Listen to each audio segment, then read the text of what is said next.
had to fight for about an hour and a half with the producer at the time, who was also a preacher. I never Was heard that about John him. Travolta? No, but he told me I had great muscles. Oh, he did, all right. Henry Winkler spent decades perfecting the image of Hollywood's sweetest guy. The beloved Fonzie actor became famous for his warm hugs, encouraging words, and genuine kindness toward everyone he met. But beneath that carefully maintained nice guy exterior, You make me so sick. Your entire havoc-inducing, thieving, whoring generation disgusts me. Winkler harbored frustrations that would shock his millions of fans. The truth is, being typecast as television's coolest character while watching lesser talents soar past him in movies created deep resentments that Winkler worked hard to hide. His trademark leather jacket became both a blessing and a curse, opening doors while simultaneously slamming others shut. While other actors transitioned smoothly from TV to film stardom, Winkler found himself trapped in a character that defined his entire career. I always think to myself, I forgot how to act. And it's like a big jigsaw puzzle of the sky. He watched contemporaries win Oscars, direct blockbusters, and command respect as serious artists, while he remained frozen as the finger-snapping mechanic from Milwaukee. The competition wasn't always obvious. Winkler maintained his reputation through decades of charitable work and public appearances. But behind closed doors, certain colleagues triggered his deepest insecurities about missed opportunities and unrealized potential. From co-stars who escaped their TV origins to rivals who achieved the movie success he craved, these relationships tested Winkler's commitment to kindness when professional jealousy threatened to expose the ambitious actor lurking beneath America's favorite television uncle. These 7 actors pushed Henry Winkler's patience beyond its limits. 7. Pat Morita. By the early 1980s, both Henry Winkler and Pat Morita were veteran television actors desperately seeking their second acts. Going to meet Patrick Mahomes off this interview. I'd like that's for to. sure. Before you were a successful actor, director, Can and I get a producer. selfie? Both had been pigeonholed by iconic TV roles that paid the bills, but limited their artistic range.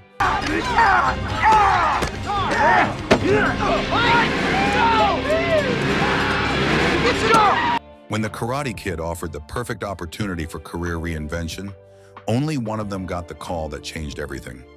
Marita's transformation from Arnold's drive-in owner to the wise Mr. Miyagi felt like a slap in the face to Winkler, who'd been chasing similar mentor roles for years. The character combined everything Winkler wanted: dramatic depth, physical comedy, and the chance to guide young actors while showcasing real acting chops beyond his sitcom persona. What made it worse was watching Marita earn an Oscar nomination for the role that Winkler felt perfectly suited his own skills and experience. Both actors understood the challenge of overcoming ethnic stereotypes in Hollywood, but Marita's breakthrough highlighted Winkler's continued struggles with typecasting. The Karate Kid's massive success launched Marita into a new phase of his career, while Winkler remained stuck in Happy Days nostalgia tours and guest appearances. The bitter irony wasn't lost on him. Another character actor had found the perfect vehicle for reinvention, while the Fonz remained trapped in his leather jacket, watching opportunities slip away to performers he considered less talented. 6. Danny DeVito.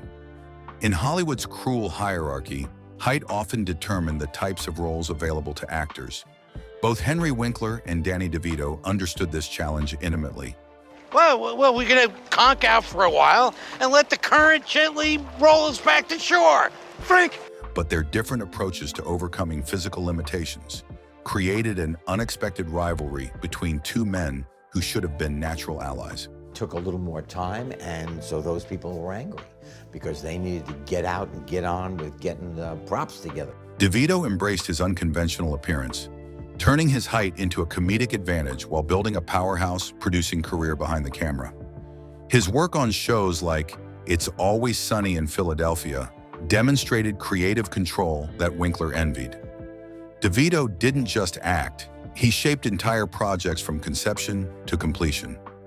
Winkler watched with growing frustration as DeVito commanded respect as both performer and producer, while he remained stuck in the character-actor category.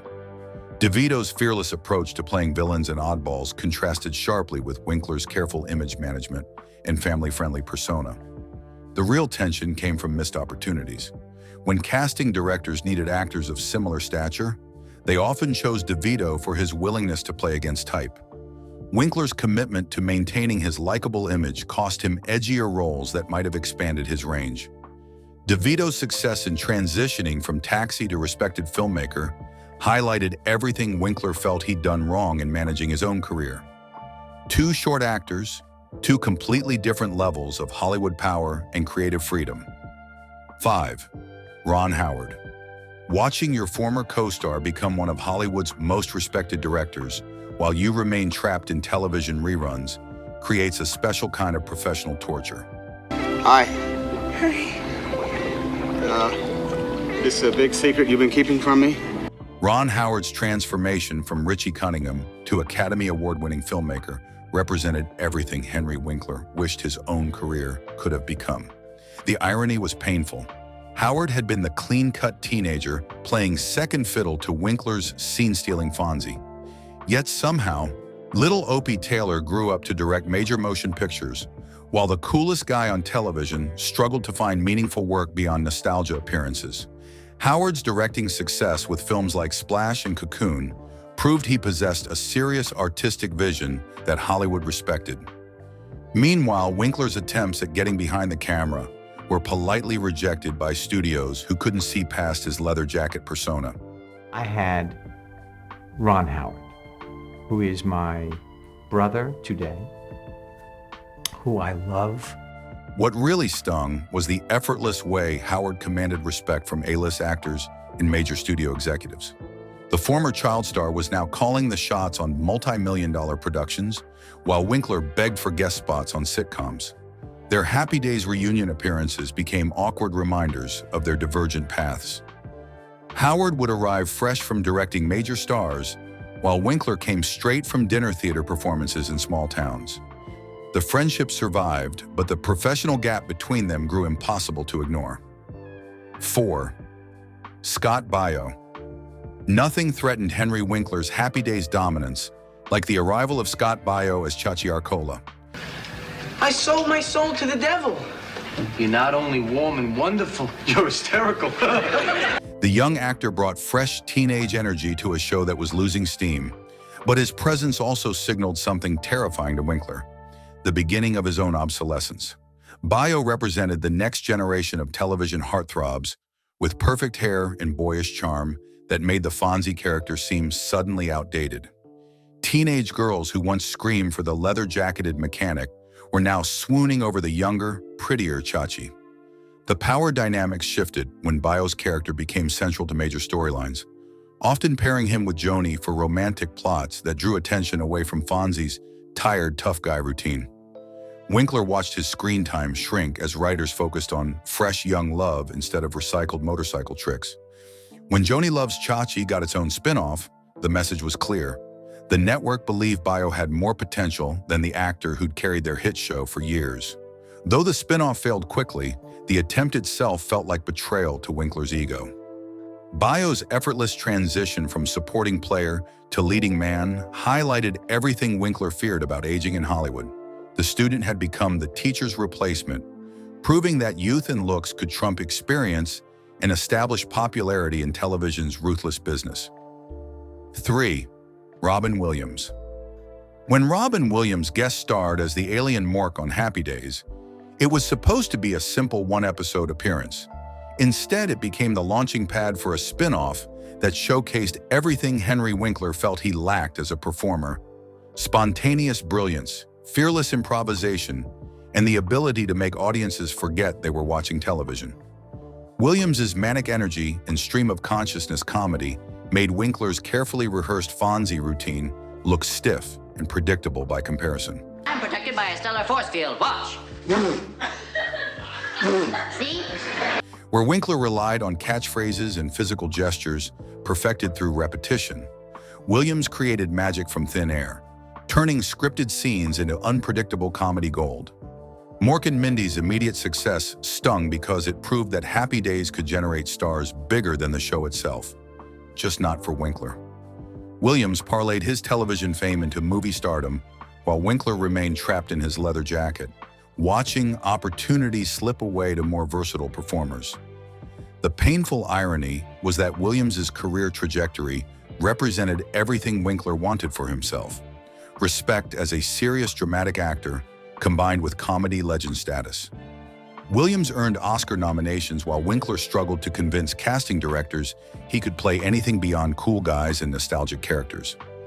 Williams' tragic struggles with depression later created an uncomfortable parallel to Winkler's own mental health battles, adding complexity to a professional rivalry that had deeper personal dimensions.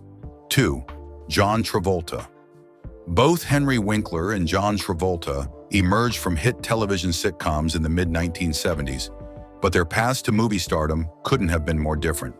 While Winkler remained chained to his Fonzie persona, Travolta danced his way to Hollywood superstardom with Saturday Night Fever, achieving everything Winkler desperately wanted for himself. The comparison was inevitable and painful. Travolta's Vinnie Barbarino character on Welcome Back Cotter shared DNA with the Fonzie archetype: leather jackets, street smarts, and working-class coolness.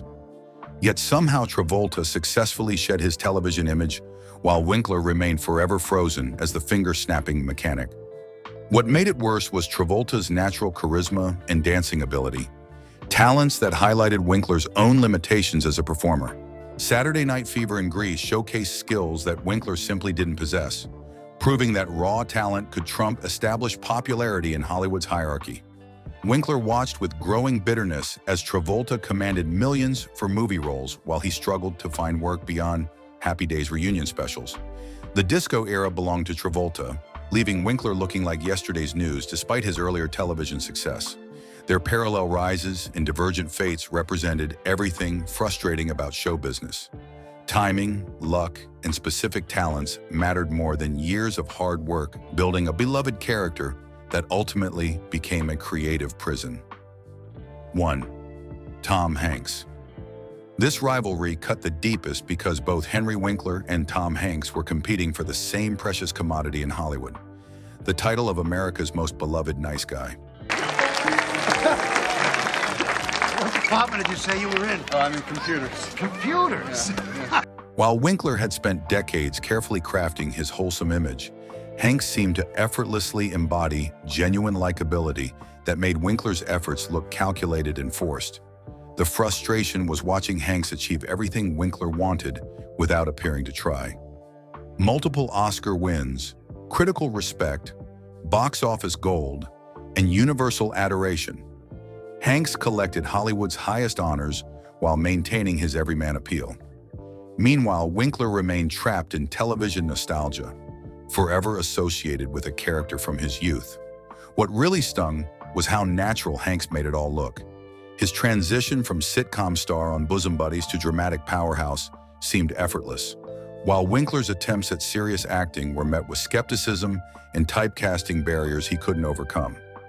At industry events and charity functions, Winkler watched Hanks work rooms with genuine warmth while feeling like his own interactions seemed performative by comparison. The man who'd taught America to be cool was being out-cooled by someone who didn't even seem to be trying. Hanks represented everything Winkler feared he'd never become: a respected actor whose niceness felt authentic rather than manufactured, whose career choices reflected artistic growth rather than desperate attempts to escape an iconic character's shadow. Henry Winkler's smile remained genuine even when success eluded him. Behind the Fonzie legacy lived a man who never stopped wanting more. Which rivalry surprised you most? Comment below and subscribe for more Hollywood truth.